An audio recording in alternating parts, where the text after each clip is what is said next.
Hello everyone, आप सभी का स्वागत है द प्रियंका चौधरी शो हुनर ए जम्मू कश्मीर। मेरी कोशिश रहेगी कि जम्मू कश्मीर के तमाम ऐसे लोग, ऐसी जो पर्सनालिटीज़ हैं, आप सबके समक्ष रख सकूं जिन्होंने ज़िंदगी के ऐसे उतार चढ़ाव देखे, ज़िंदगी के ऐसे बेहतरीन फेजेस देखे कि आज एक ऐसी ज़िंदगी जी रहे हैं जिससे प्रेरणा मिलती है, सीखने को मिलता है और बहुत बेहतरीन सबक जो हैं वे लोग हमें सिखा रहे हैं। जम्मू कश्मीर का जब भी नाम आता है तो लोगों के जहन में सबसे पहले तो बर्फ़ आती है, उसके बाद अलग अलग वाक़े आते हैं जिन पर हंसी ज़रूर आती है। लेकिन आज मैंने कोशिश की कि आज आपके समक्ष एक ऐसी उम्दा पर्सनालिटी को रख सकूं जिन्होंने ना सिर्फ ठुमरी बल्कि घर से ही गायिका का सफ़र शुरू करते करते आज बतौर गायिका एक प्रोफेसर साहिबा होकर बच्चों तक संगीत जो है वो प्रसारित कर रही हैं। जितनी मधुर इनकी आवाज़ है उतना ही बात करने का अलग इनका अंदाज है। और क्यों ना हो, आखिरकार हुनर ए जम्मू कश्मीर है, हुनर ए जम्मू है। बहुत बहुत स्वागत है जसमीत कौर मैम का आज के हमारे इस प्रोग्राम पर। मैं बहुत गदगद हूँ आज आपको अपने इस प्रोग्राम में देखकर, और आपसे बातचीत करना मेरा एक सौभाग्य ही नहीं, इतनी छोटी अवस्था में एक क्लासिकल सिंगर के साथ बैठना अपने आप को गौरवान्वित मैं महसूस कर रही हूँ। और चाहूँगी कि दर्शक जो हैं आज मैम से उनकी जर्नी के बारे में भी जानें और ये भी समझें कि ज़िंदगी के उतार चढ़ाव से जब एक समय में हम लोग हताश हो जाते हैं, मायूस हो जाते हैं, तो गिव अप कर देते हैं। आपकी ज़िंदगी में भी वैसा माहौल था और ना ही इतने अच्छी फैसिलिटीज़ थी कि अपने आप को और ज़्यादा उभार सकें, लेकिन फिर भी आज सबके जहन में एक नाम गूंजता है, जसमीत कौर, जसमीत कौर, जसमीत कौर। मैम स्वागत है, ज़रा अपने बारे में और अपनी जर्नी के बारे में बताइए। Thank you very much. मैं जेके मीडिया की बहुत शुक्रगुजार हूँ, मुझे बुलाया और बार बार बुलाते हैं तो और अच्छा लगता है। कभी चैनल से खुद फ़ोन आए कि आपको याद किया गया है तो बहुत खुशकिस्मती है जी। ये आपकी ज़रा नवाजी है कि मुझे नवाजते हैं आप। मेरी जर्नी जो है घर से ही शुरू हुई। मेरी जर्नी मेरी मदर से एक्चुअली देखा जाए तो मदर मेरी बहुत अच्छी सिंगर थी। She was one of the great singers of JNK। National level पे भी गाती थी, लेकिन क्योंकि जम्मू में ही रह गई, क्योंकि म्यूज़िक एंड फाइन आर्ट्स में पढ़ाती थी जी, और रेडियो की जानी मानी हस्ती थी, रेडियो और टीवी की जी। तो मम्मी को बचपन से गाते सुना, तो मम्मी को गाते ही नहीं सुना, मम्मी को वो स्ट्रगल करते हुए भी देखा कि मम्मा कैसे, बचपन में हम देखते थे संगीत के अखिल भारतीय कार्यक्रम जी, बिल्कुल बिल्कुल रेडियो पे उन दिनों, और वो ऐसे कार्यक्रम होते थे सैटरडे और संडे, 2 दिन चलते थे। तो सोचिए कि उन दिनों कोई फैसिलिटी नहीं होती थी हमारे पास। बिल्कुल नया नया रिकॉर्डर जो होता है ना, टेप रिकॉर्डर, ये मैं अपने बचपन की बात कर रही हूँ। तो टेप रिकॉर्डर नया नया इंट्रोड्यूस हुआ था, मार्केट में आया। मम्मा ने वो लिया, पैनासोनिक का फर्स्ट टेप रिकॉर्डर, मुझे याद है अभी भी, वो हमारे पास अभी भी है। वो एक एंटीक पीस समझ लीजिए। तो वो निर्मला अरुण जी का और परवीन सुल्ताना जी का अभी भी मुझे अच्छी तरह याद है कि वो मेरे ख्याल कार्यक्रम रात 12:30 बजे तक चला। तो मम्मा बैठ के परवीन सुल्ताना जी ने, बेगम परवीन सुल्ताना जी, उन्होंने राग जोग गाया। निर्मला अरुण जी की ठुमरियाँ थी जी, उन्होंने ठुमरियाँ गाई। मम्मा ने वो पूरा रिकॉर्ड किया सिर्फ इसलिए कि मैं अच्छा म्यूजिक सुन सकूं। आज तो हमारे पास कितना कुछ है ना, यूट्यूब है, कितना कुछ, लेकिन वो उस समय का मैंने अपनी मदर का वो स्ट्रगल देखा हुआ है कि किस तरीके से वो अपने आप को भी मतलब वो सींचना होता है, अपने आप को ना संगीत से सींचते जाना होता है। आप सीख गए बस उतना ही नहीं, उसके बाद भी बहुत कुछ है करने को जी। फिर मम्मी से सीखने के बाद, मम्मी अपने फादर से सीखी थी, स्वरूप सिंह जी, बिल्कुल। तो मम्मी से सीखने के बाद फिर मैं, मम्मा ने ही अपने, उनके कलीग थे पंडित PN रैना जी, यहीं पे जम्मू जी, उनके पास सीखने के लिए छोड़ा मुझे 10th के बाद जी। तो मैं उनसे सीखती रही, 7-8 साल मैंने उनसे सीखा। फिर मेरे मन में ये था कि अब मुझे कुछ और चाहिए। हाँ। तो फिर मैं गुरु की तलाश में, अगेन गुरु की तलाश में। तो फिर मैं सौभाग्य समझती हूँ अपना कि मुझे उस समय फिर पंडित राजन साजन मिश्र पद्म विभूषण उन्होंने एक्सेप्ट किया और मुझे सिखाने का, उन्होंने सिखाना शुरू किया। और यही नहीं, सिर्फ सिखाना शुरू नहीं किया, बड़े गुरुजी जो अब नहीं है दुनिया में, 2021 में उनकी डेथ हुई कोविड की वजह से। तो उनको ऐसा लगा, उनको ऐसा महसूस हुआ शायद, उनके पिताजी पंडित हनुमान प्रसाद मिश्रा जी बनारस में जी, उनको कुछ ऐसा लगा होगा कि इसकी आवाज में वो बात है तो मुझे भेजना चाहिए। तो उन्होंने मुझे अपने पिताजी के पास छोड़ दिया वहाँ बनारस ले जाके। अच्छा। कि तुम यहाँ रहोगी अब तुम पिताजी से सीखोगी, इनकी सेवा करो और सीखो यहाँ जी। तो उन्होंने भी बहुत प्यार दिया, बहुत। वो एक्चुअली सारंगी नवाज थे, बहुत बड़े सारंगी नवाज थे, लेकिन गाते बहुत अच्छा थे। तो वोकल का उनको बहुत कमांड था उस पर। नेचुरली जिन्होंने अपने बेटों को ट्रेन किया तो वो मतलब मेरी तो जैसे वो होता ना छप्पड़ फाड़ के दे दिया भगवान ने मुझे वैसे हुआ मेरे साथ जी। तो वो मिल गया किस्मत। ये संगीत में वैसे भी, संगीत क्या कोई भी विद्या जो है ना, वो बिना गुरु के you can not pass through it, you know. गुरु बिना ज्ञान मिले ना, नहीं, पॉसिबल ही नहीं है। और संगीत ऐसा, खासकर शास्त्रीय संगीत जो है, लाइट म्यूजिक भी, हिंदुस्तानी जो हम बात करते हैं, गाइडेंस कह लीजिए या कुछ भी कह लीजिए, इसको टीचिंग कह लीजिए, जब तक आपको प्रॉपर शुरू से ना मिले तब तक आप जिस मुकाम पे जाना चाहते हैं, किस्मत तो अपना रोल अदा करती है, लेकिन सबसे पहला रोल गुरु का ही है। बहुत। तो वो गुरु का जो रोल रहा, वो शुरू से मेरे भाग्य की वजह से शायद कुछ अच्छे कर्म किए होंगे। पहले तो संगीत दे दिया भगवान ने, कहते हैं संगीत उन्हीं को मिलता है जिन्होंने पिछले जन्म में मोती दान किए हों, ऐसे ही कहा। बिल्कुल। तो संगीत पहले दे दिया, फिर उसके बाद गुरु ऐसे दे दिए कि जिनकी वजह से आज जो भी हूँ मैं अपने आप को उन्हीं की देन मानती हूँ। तो ये मेरी संगीत की जर्नी है। बिल्कुल। और आपकी संगीत की जर्नी में एक मिठास है, इंस्पिरेशन है, और माता के साथ, यानी कि अपनी मदर के साथ एक कनेक्शन, क्योंकि इनकी पहली गुरु इनकी माता ही रही हैं। और आजकल माहौल देखती हूँ तो शास्त्रीय संगीत, सबसे पहले तो जैसे नाम आता है तो मैं तो कानों को हाथ जरूर लगाती हूँ क्योंकि नाम सुनते ही आता है कि ये बहुत डिफिकल्ट होगा, बहुत टफ हो गया, और हर किसी के बस की बात नहीं है मैम इसे सीखना। कुछ लोग ट्राई करते हैं, और बहुत से यंगस्टर्स जो हैं इन दिनों शास्त्रीय संगीत की होड़ में लगे हुए हैं, लेकिन एक गुणवत्ता होना और प्रशिक्षण होना, दोनों में फ़र्क है। लेकिन आज के क्लासिकल म्यूज़िक में और जिस वक्त आप क्लासिकल म्यूज़िक सीख रही थी, क्या फ़र्क आपने महसूस किया कि आज और पहले में? गाने वालों में क्या फ़र्क है, सिखाने वालों में क्या फ़र्क है? और एक कहते हैं ना कि एक लॉ होना बहुत ज़रूरी है। आपने बताया कि आपके पिताजी आपको छोड़ ही आए कि आपको अब यहीं पर रहना है, बस ये आपके गुरुजी हैं, ये आपकी माता हैं, ये आपके पिता हैं, इन्हीं की सेवा करो। और फिर पापा छोड़ने गए मुझे बाकायदा, मैं मतलब ये फैक्ट बता रही हूँ। पापा मुझे, गुरुजी ने बोला कि पापा को बोला कि इसको आप उनके सानिध्य में छोड़ दीजिए, थोड़ी देर के लिए इसको वहीं रहने दीजिए। तो पापा लिटरली छोड़ के आए वहाँ। और मुझे चिट्ठी, आज भी मेरे पास वो चिट्ठी पड़ी है, पापा ने मुझे चिट्ठी में लिखा है कि तुम जहाँ पे हो इस वक्त, तुम्हें अपने आप को खाली करना होगा, तभी तुम कुछ प्राप्त कर सकती हो। तो वो जो खाली करना होगा वो मेरे लिए, मतलब वो होता ना, एक पत्थर की लकीर, पत्थर की लकीर कि मुझे अपने आप को खाली करना है, तभी मैं कुछ ले सकती हूँ।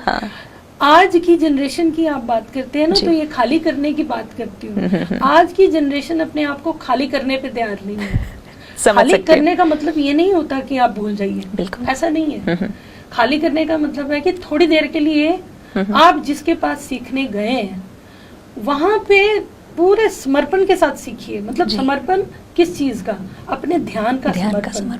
वो जो ध्यान का समर्पण ये है कि गुरु का देखो, उनका चाल डाल देखो, उनका कैसे वो हर व्यक्तित्व देखो, व्यक्तित्व देखो उनका, दिनचर्या, अब अगर आप गुरु के पास रह रहे हैं तो उनकी दिनचर्या देखो, सुबह कैसे उठते हैं। अब बब्बा को मैं देखती थी, बब्बा बोलते थे गुरु जी के पिताजी को, बब्बा को मैं देखती थी सुबह 4 बजे, मैं सोई होती थी तो मैं दादी के पास सोती थी, तो मैं सोई होती थी तो बब्बा की सारंगी की आवाज सुबह 4 बजे अपने गुटके गर्म करके सारंगी लेके बैठ जाते थे। ये तो मैंने मतलब ये माहौल मैंने खुद देखा है, मतलब ये दिनचर्या थी उनकी, ये उनकी रूटीन में था। अच्छा। और कोई ऐसा दिन नहीं गया। बब्बा ने अपने खाने का इतना उनको कंट्रोल था कि सेहत उन्होंने ऐसी रखी हुई थी कि he was above 85। हाँ, मतलब ओल्ड थे, बहुत ओल्ड थे वो। तो when you started your when I started he was above 85। Oh my God। But गाना ऐसा था कि मैं मतलब I can't explain it। तो बिल्कुल मैम, मैं चाहूंगी कि आप हमारे दर्शकों को कुछ भी मतलब आपकी पसंद का, और ठुमरी हो या दादरा हो, कुछ भी हमारे दर्शकों को पसंद। जैसे मैंने बोला आपको कि मैं गुरुजी ने पिताजी के पास भेजा सीखने, तो बब्बा से ही एक मैंने सीखा था, दादरा था माज खमाज का, तो थोड़ा सा गुनगुनाती हूँ मैं।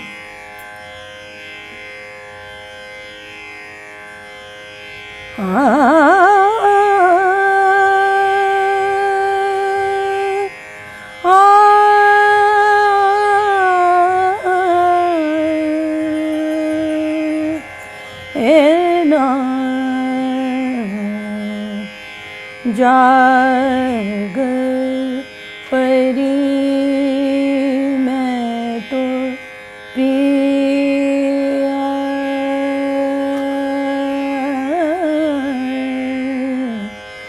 जाग परी मैं तो पिया,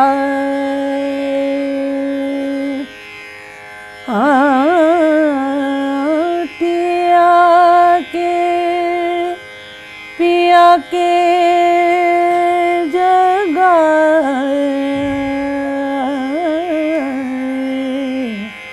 जाग परी मैं तो पिया, जाग परी मैं तो पिया के, जाग परी मैं तो पिया,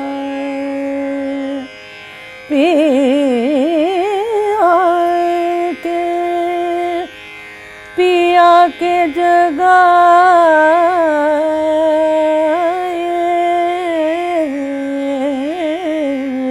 जाग परी मैं तो पिया। बहुत खूब मैम, लाइक मैं थोड़ा स्पीचलेस हो गई हूँ, क्योंकि आवाज़ में मधुरता होना एक अलग बात है, आवाज़ में खनक होना एक अलग बात है, लेकिन अपनी आवाज़ से समा बांध देना ये सबसे ज़्यादा इम्पोर्टेंट है। बिल्कुल। और मुझे ऐसा लगता है कि समा गाने का प्रयत्न बहुत से लोग करते हैं, लेकिन समा कम ही लोगों से बांधा जाता है। आपकी संगीत जर्नी की अगर मैं बात करूं तो कई बार ऐसे होता है कि आपको आपके पिताश्री ने, जैसे आपने बताया, बब्बा के पास सीखने के लिए छोड़ा, लेकिन जब आपकी वो क्लास लेते होंगे या माताश्री जब आपसे सुनते होंगे, तो कभी ऐसा लगा कि अरे अब मुझे अच्छे नंबर मिलेंगे या अब मुझे डांट पड़ेगी? उस वक्त उनका क्या रिएक्शन होता था कि हाँ नाउ यू आर परफेक्ट और यू आर नॉट परफेक्ट? नहीं, ऐसा नहीं था कि उन्होंने कभी ये बोला हो कि तुम परफेक्ट हो। वो this is expected from parents, they never said. मैं सच बोलूं, मम्मा अभी नहीं है, मम्मा की डेथ हो गई 2019 में। तो मम्मी के सामने तो मैं एंड दिन तक मतलब मैं गाती नहीं थी मम्मी के सामने। अच्छा। क्योंकि मुझे पता था कि इसमें से गलती जरूर निकलेगी। और बब्बा की बात करूं या फिर मेरे गुरुजी, जिनकी मतलब बब्बा से भी सीखती रही, फिर गुरुजी से भी तो आज तक चल ही रहा है वो। जी जी जी। आज भी गुरुजी से, जो छोटे गुरुजी, जब उनके पास बैठती हूँ, मतलब आप ये कोई मानेगा ही नहीं बात, लेकिन ये सच बात है। और ये मुझे लगता है कि मेरे एंड जर्नी जब तक एंड होगा ना, तब तक ऐसे ही चलने वाला है कि गुरु के सामने आप जब बिल्कुल शून्य होके बैठ जाते हैं ना, तो फिर वो आपको मिलता है। बिल्कुल। तो बब्बा ऐसे मैं जब गाती थी तो जैसे सुबह भैरव की प्रैक्टिस शुरू की जी तो भैरव की प्रैक्टिस करते हुए अगर टीप का सा होता है, तार सप्तक का सा, जी वो अगर लगा है तो उस समय तो क्या दुआएं देते थे, अरे तुम बहुत खुश रहोगी, तुम हीरे जवाहरात में तोली जाओगी, मतलब मैं बोल ही नहीं सकती। लेकिन जहाँ पे गलती हुई तो फिर वो उतने ही सख्त भी थे, मतलब बैलेंस रखते थे। बैलेंस मतलब इसलिए कभी गुमान नहीं हुआ, आज तक भी नहीं हुआ। हाँ। क्योंकि आपकी मैंने कहते हैं ना एक व्यक्ति का व्यक्तित्व ही उसे जो है दर्शाता है।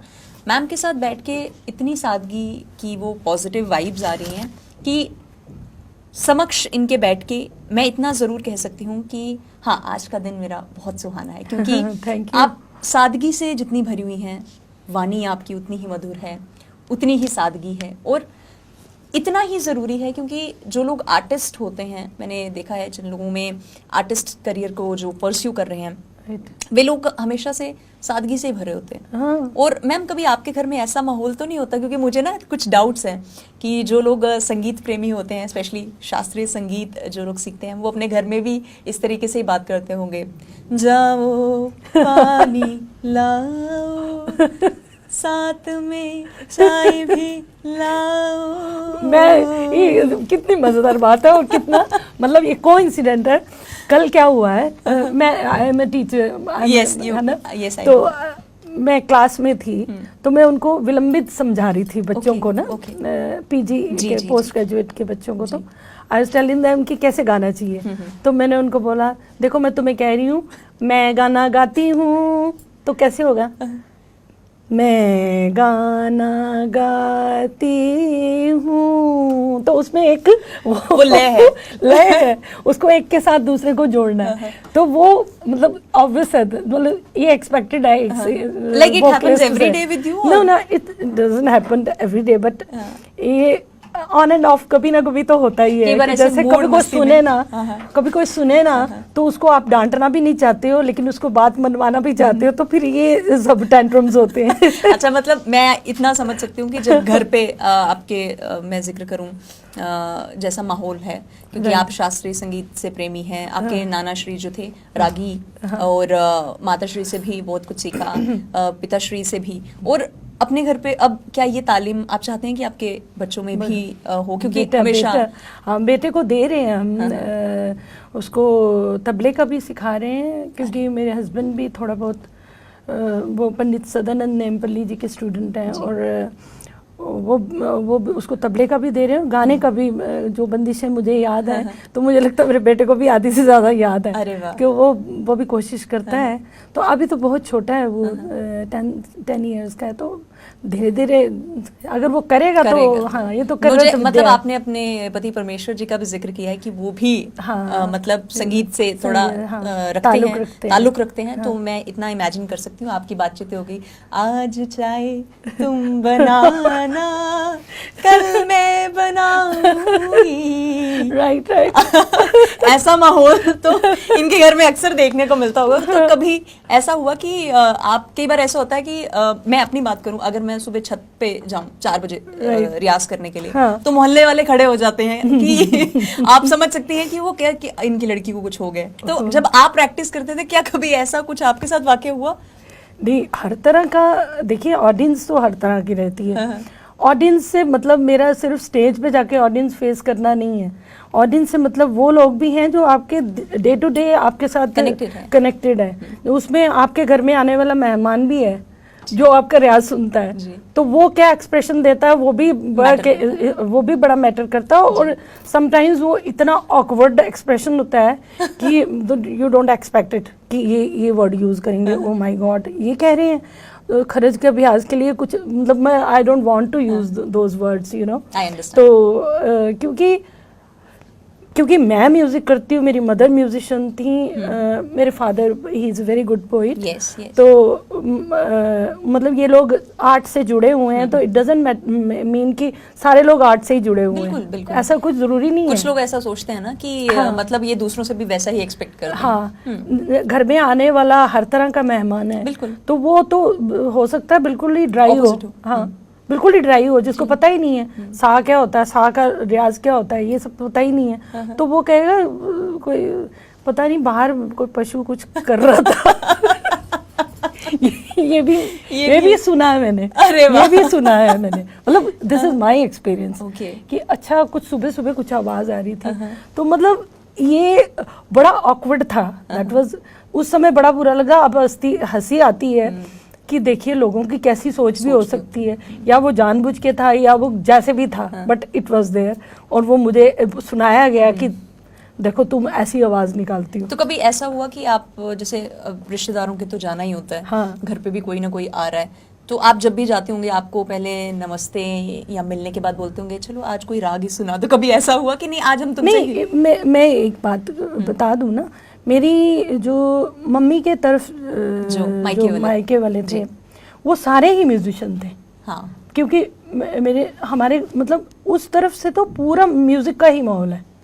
मेरे 3 मामा जी थे, तीनों वायलिनिस्ट थे, उनमें से एक तो बहुत नामवर थे, सरदार अमरपाल सिंह, वो बड़े इंफॉर्मेशन डिपार्टमेंट थे, is no more right now, he is not there, but वो बहुत अच्छे, मतलब he was one of the best violinist of the state, बहुत अच्छे। और उनके अलावा 2 थे, एक एयरफोर्स में थे, एक यहाँ पे डायरेक्टर थे, इसके यूथ वेलफेयर के डायरेक्टर थे, तो बाद में वो अमेरिका चले गए, लेकिन वो भी बहुत अच्छी वायलिन बजाते थे। मेरी मम्मी की सिस्टर्स वो भी म्यूजिक से जुड़ी हुई थी। अगर देखा जाए तो हर एक काम को सीखने के लिए डेडिकेशन होना बहुत ज़रूरी है, और संगीत एक इतना वास्ट, सिर्फ एक सब्जेक्ट नहीं है, सिर्फ एक ऐसा क्षेत्र नहीं है, एक ऐसी जीवन की कुंजी है जिसको अडेप्ट करने के लिए आपको इसके साथ यूज टू होना पड़ेगा। मैम, जाते जाते हमारे दर्शकों को क्या मैसेज देना चाहेंगी आप, क्योंकि हम चाहेंगे कि हम आने वाले हर हुनरबाज से, हर एक हुनर जम्मू कश्मीर से हमारे दर्शकों के लिए एक मैसेज ज़रूर लें, और ताकि हमें भी प्रेरणा मिल सके, हम भी अपने जीवन में कुछ कर सकें। क्योंकि मैं अपनी उम्र की बात करूं तो इतनी उम्र है नहीं कि एक संगीत की विशेषज्ञ के साथ बैठकर बातचीत कर सकूं, लेकिन ईश्वर का ये एक फल मिला है मुझे, और शायद कुछ मैंने भी पुण्य प्रताप किए होंगे। और मैं अपने लिए भी एक मैसेज लेना चाहूँगी और तमाम दर्शकों के लिए भी, प्लीज। सबसे पहले तो एक कॉम्प्लीमेंट करना चाहूँगी, आपने इस प्रोग्राम का नाम बहुत अच्छा रखा है, हुनरबाज, हुनर ए जम्मू कश्मीर, हुनर ए जम्मू कश्मीर, बहुत अच्छा। ये हुनर का मतलब है कोई एक गुण जो आपको भगवान की तरफ से मिलता है, और फिर उसको आपने तराशना होता है, वो हुनर, वो एक कोई ऐसा स्किल जो आपको मदद करता है पहचान बनाने में, या जो आपको मदद करता है कमाई करने में, हाँ, मतलब ये कोई भी तरीका, कोई कुछ भी हो सकता है। तो एक तो